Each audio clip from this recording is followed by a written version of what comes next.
Ladies and gentlemen, welcome back to another broadcast of The Weekly with me, Neff. Please subscribe to the channel and share this video with a couple of friends and colleagues.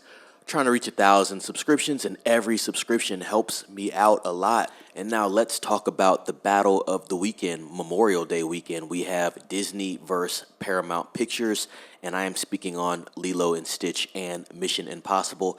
These films are out in theaters now, but let's talk about the box office expectations for these films. Box office, Mission Impossible 8 to make $65 million over the weekend, and Lilo and Stitch to make $160 million over the weekend.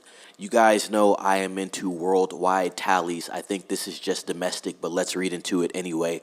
Oh boy, we already know that Mission Impossible: The Final Reckoning carries a massive $400 million budget, and that it was always a long shot to break even at the box office, but these early numbers are not encouraging.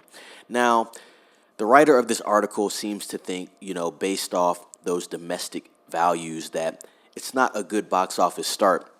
Two things: Mission Impossible usually has legs in theaters, and this is just the domestic tally. But I do have to agree with him. When you are going up against a $400 million budget, a $65 million opening is not encouraging whatsoever. But we got to look at it from a total landscape. I've talked about Mission Impossible multiple times. I've talked about how this budget is too big. This film is not going to make money. I think this will end up being the last Mission Impossible film, especially with Paramount seeming to push that this is Tom Cruise's last Mission Impossible film. I think with a budget this big, it is a proper send-off. As you guys know, I love Mission Impossible, doing a docu-series on it, and Mission Impossible, the docu-series, Part 3, is releasing tomorrow, so be on the lookout for that in the AM. But let's continue. Final Reckoning pulled in $8 million from Thursday previews and is tracking toward a $65 million opening weekend. Honestly, it feels like the Mission Impossible movies have hit their ceiling. There's just no higher that they can go when all is said and done, and much like the others, it'll likely top out around $200 million and call it a day. That's domestic, I believe. It doesn't help that the reviews, while generally decent at 80% on Rotten Tomatoes, are the weakest the franchise has seen since 2006's Mission Impossible 3. This doesn't have the kind of buzz that Ghost Protocol or Fallout carried. Tom Cruise has been promoting the hell out of this film, late night endless interviews. He knows Paramount is desperate to stop the financial bleeding, and quite honestly, it's hard to see another Mission Impossible movie happening after this. A movie studio that is smiling right now is Disney, as their live-action Lilo and Stitch movie racked up $15 million on Thursday and is headed towards a whopping $160 million weekend. It's about to beat the 4-day Memorial Day record in just 3 days. And as I said, this is going to be a billion-dollar film, ladies and gents. Do not overthink it. Showings have been completely packed, mostly with adults, since it was a school day.